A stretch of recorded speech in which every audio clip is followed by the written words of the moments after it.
Welcome to session 1 of business law. In this session we will cover nature of contract. Student, in this session we will cover 4 topics. We will understand the meaning of contract, essential elements of a valid contract, classification of contracts and classification of contracts in English law. In this slide, we'll understand the meaning of contract and agreement.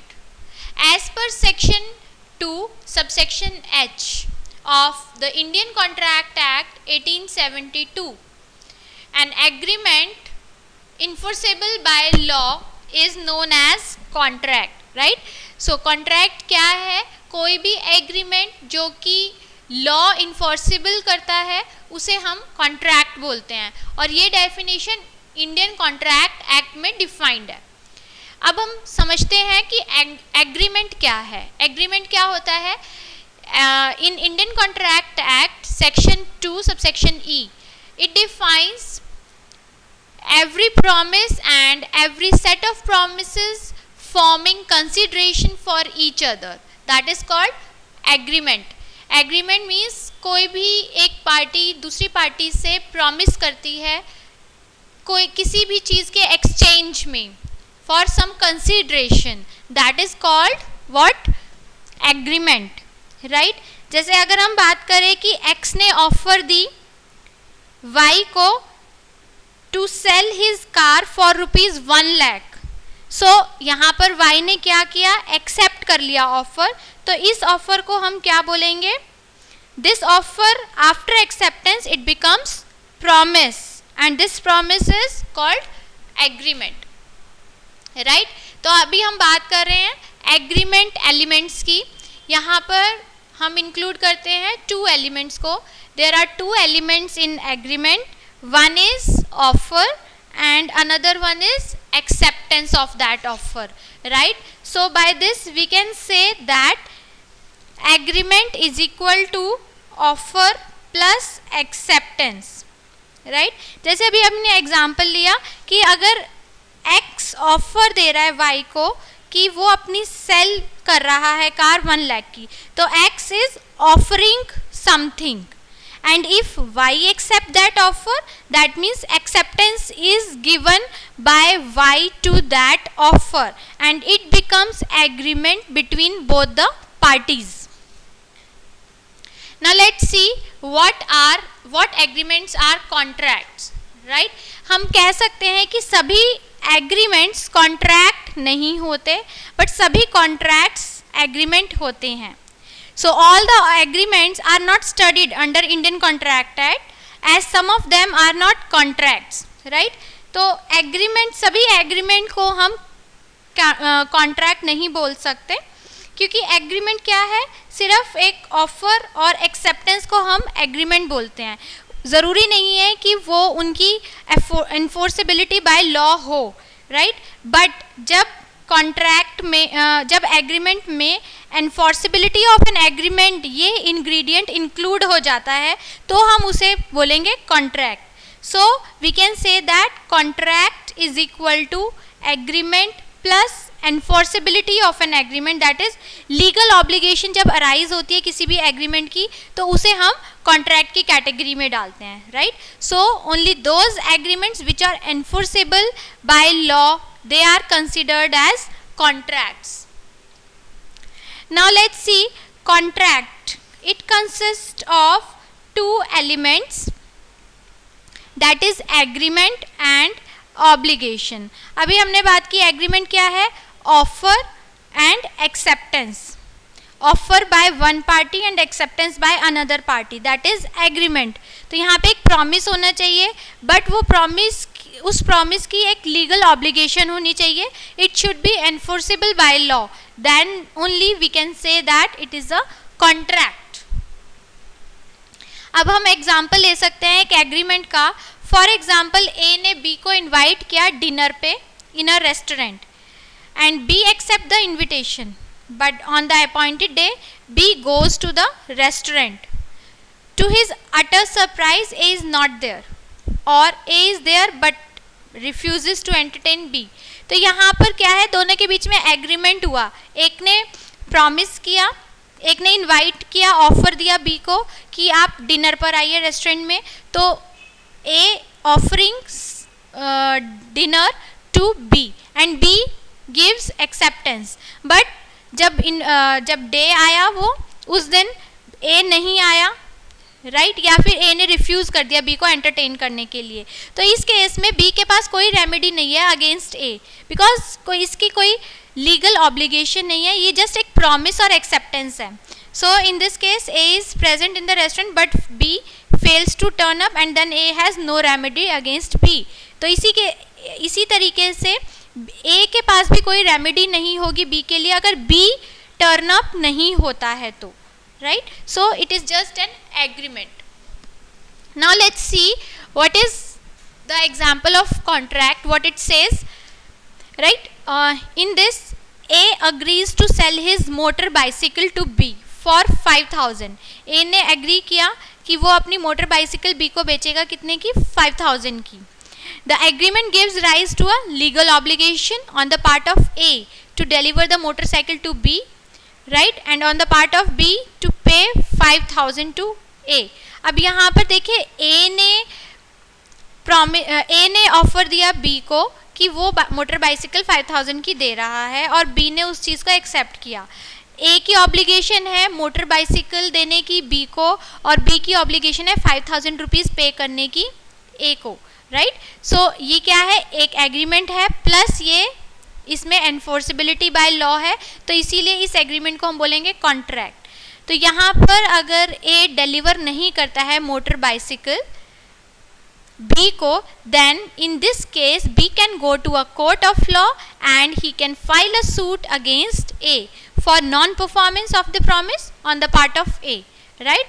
So on the other hand, if A has already given the delivery of motor bicycle and B, in this case B is refusing to make the payment of price, then in this case also A can go to the court of law and file a suit against B for non performance of the promise. तो यहाँ पर क्या है कि enforceability by law है, तो दोनों में से किसी भी पार्टी के लेवल पे डिफ़ॉल्ट होता है, तो दोनों में से कोई भी पार्टी कोर्ट में जाकर के सूट फाइल कर सकती है against other party. Next we will understand what are the essential elements. Yes student, can you guess what are the essential elements of contract? Yes, the main element in a contract is what? Agreement, right? So agreement is the important ingredient, we can say, in any contract. Contract agreement means ki promise and every set of promise that is forming the consideration for each other, that is called agreement. Second is intention to create legal relationship. तो यहाँ पर agreement को हम contract तभी बोलेंगे जब वो एक लीगल रिलेशनशिप क्रिएट करता है दोनों ही पार्टीज में, right. Third is free and genuine consent. Yes, consent must be free. That means कि कॉर्जन नहीं होना चाहिए. आप फोर्सफुली किसी से यस करा रहे हैं तो वो कॉन्ट्रैक्ट वैलिड कॉन्ट्रैक्ट नहीं माना जाता. इसके बाद parties competent to the contract. Contract में जो भी पार्टीज इन्वॉल्व हैं वो दोनों ही पार्टीज कॉम्पिटेंट होनी चाहिए कॉन्ट्रैक्ट करने के लिए. लाइक कोई माइनर पार्टी नहीं होनी चाहिए या अनसाउंड माइंड की नहीं होनी चाहिए. मीन्स कॉन्ट्रैक्ट करने के लिए दोनों ही पार्टीज वैलिड पार्टीज हो, कॉम्पिटेंट हो कॉन्ट्रैक्ट के लिए. Next is the lawful consideration. Lawful consideration means कि दोनों के बीच में जिस भी चीज़ को लेकर के ट्रेडिंग हो रही है, ऑब्जेक्ट जो भी है उनके बीच में, वो लॉफुल होना चाहिए. दैट मीन्स कि for example if A agrees to sell his car to Y for 1 lakh and Y promises to pay 1 lakh, that is called consideration for X promise to sell the car, right. तो इसके अंदर जो consideration है वो fraudulent नहीं होनी चाहिए, right. Next is lawful object. The object of agreement must be lawful, right? Next is agreement not declared void or illegal. That means कि agreement must not have been expressly declared void. तो इसमें ये ना हो कि पहले से ही वो void हो. जैसे अगर हम बात करें फॉर एग्जांपल कि X and Y they are carried on business in Chandni Chowk and X promises to stop business in that locality if Y paid rupees 1 lakh. That means कि X और Y दोनों ही एक ही जगह business कर रहे हैं और X प्रॉमिस कर रहा है टू स्टॉप बिजनेस, वहीं पर वो बंद कर देगा उस लोकेलिटी में बिजनेस करना अगर Y उसे 1 lakh rupees they they. And X stopped his business but Y didn't pay him the promised money. यहाँ पर क्या हुआ कि उसने स्टॉप कर दिया बिजनेस लेकिन Y ने पैसे नहीं दिए. तो यहाँ पर क्या होगा? It was held that X was not entitled to recover anything because the agreement was in restraint of trade and as such it is void. ये शुरू से ही void है, शुरू से ही null है क्योंकि ये lawful ही नहीं है. Next is the certainty of meaning. That means कि agreements according to section 29 of Indian Contract Act, agreements the meaning of which is not certain, they are treated as void.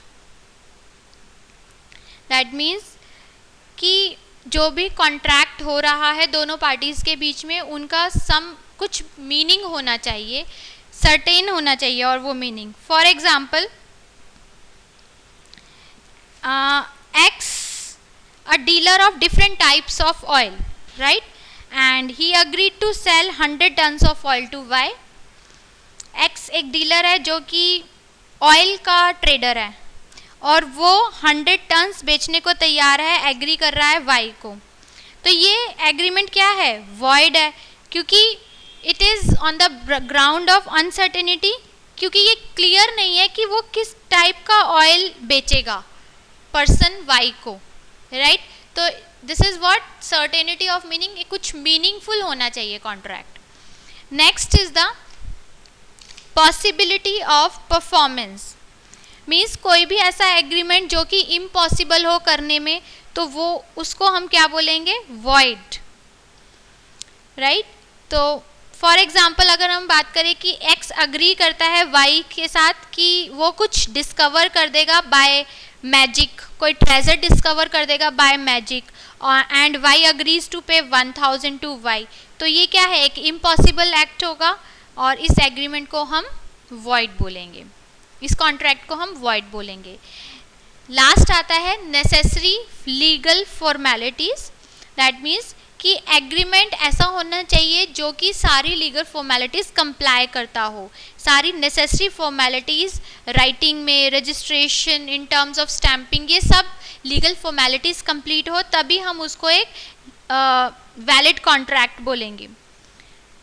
An oral agreement for arbitration is unenforceable because the law requires that arbitration agreement must be in writing. Right? ये है एक हम example coat कर सकते हैं इसमें कि कोई भी आर्बिट्रेशन का अगर आपने ओरल एग्रीमेंट किया है तो वो अनएनफोर्सेबल होता है जब तक कि वो राइटिंग में नहीं होता. तो ये लीगल फॉर्मेलिटीज़ जो है एक कॉन्ट्रैक्ट को वैलिड बनाने के लिए हमें फुलफिल करनी होती है. Next comes to classification of contracts. देखिए कॉन्ट्रैक्ट्स को हम क्लासीफाई कर सकते हैं on the basis of validity, on the basis of this mode of formation, on the basis of performance.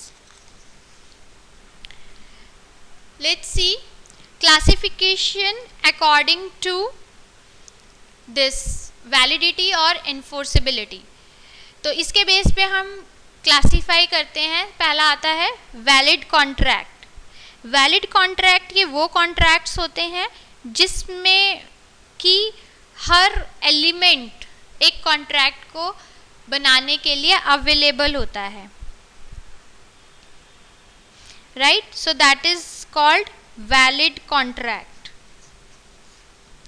A contract that satisfies all the conditions as prescribed by law, those contracts we call them as valid contract. Like अगर हम बात करें, for example we can say X offers to marry Y and Y accepts X offer, तो ये क्या होगा, एक valid contract होगा. सेकंड है हमारे पास voidable contract. वॉइडेबल कॉन्ट्रैक्ट होता है कि it is one which can be repudiated और we can say which can be avoided by the aggrieved party. Till date it remains valid contract. Means voidable contract होता है कि जब तक aggrieved party उस चीज़ को, उस कॉन्ट्रैक्ट को नहीं तोड़ती, तब तक ये कॉन्ट्रैक्ट वैलिड कॉन्ट्रैक्ट की कैटेगरी में आता है, राइट.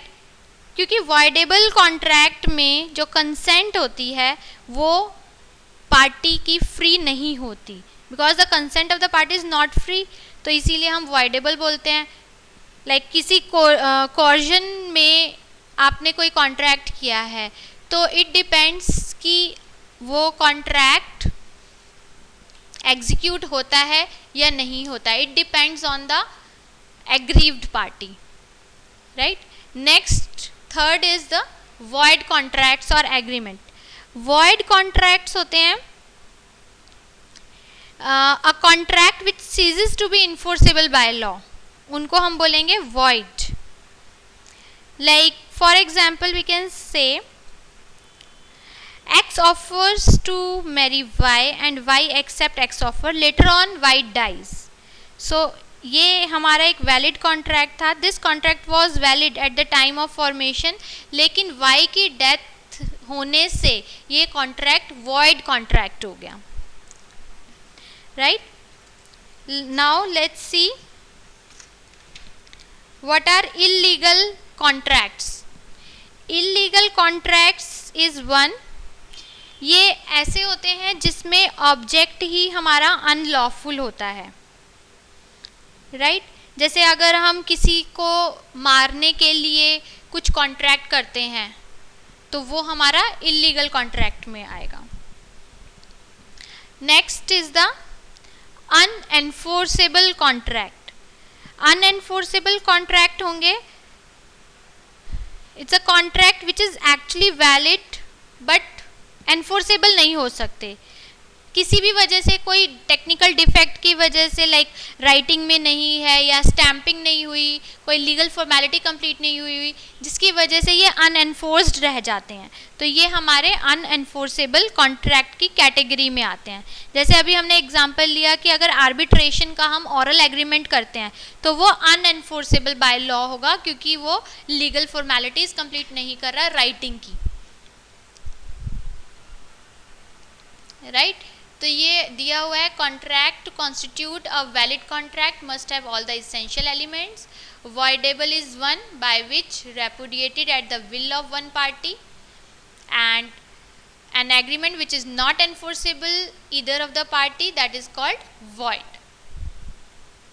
Illegal agreement वो होंगे जिसमें कि is one the consideration of the object of which is forbidden by law, या कोई डिफेक्ट होगा या फ्रॉडुलेंट होंगे या फिर वो कोई पर्सन को या प्रॉपर्टी को इंजरी दे रहे हैं, इन्वॉल्व है उसमें, या फिर कोर्ट की तरफ से वो इमोरल डिक्लेयर किए गए हैं, तो ऐसे कॉन्ट्रैक्ट्स को हम इलीगल कॉन्ट्रैक्ट्स बोलेंगे.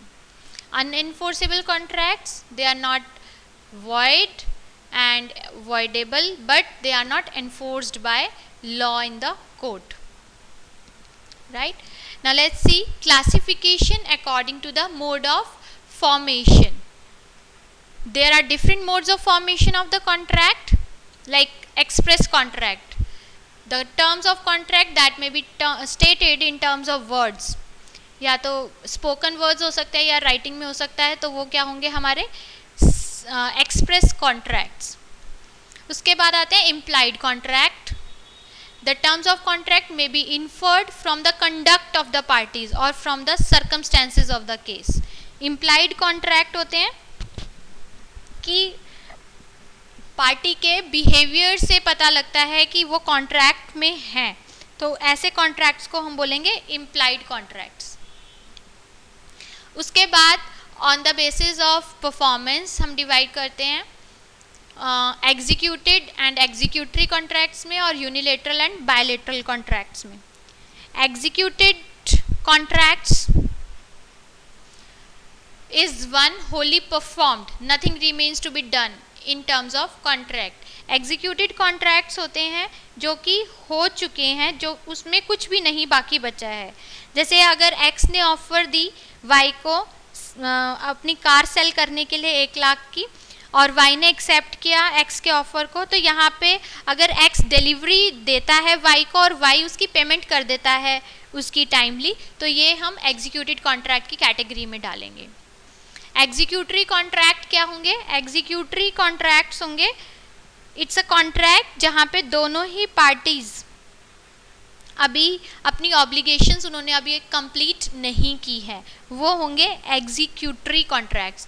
जैसे कि अभी हमने एग्जांपल लिया, अगर वाई एक्स ने ऑफर दिया वाई को अपनी कार सेल करने के लिए, तो एक्स ने तो कार सेल कर दी लेकिन वाई ने अभी पूरी पेमेंट नहीं की है, तो वो एग्जीक्यूटरी कॉन्ट्रैक्ट्स की कैटेगरी में आएंगे। नेक्स्ट आता है यूनिलेटरल कॉन्ट्रैक्ट्स, जिसमें कि एक ही पार्टी ने अपनी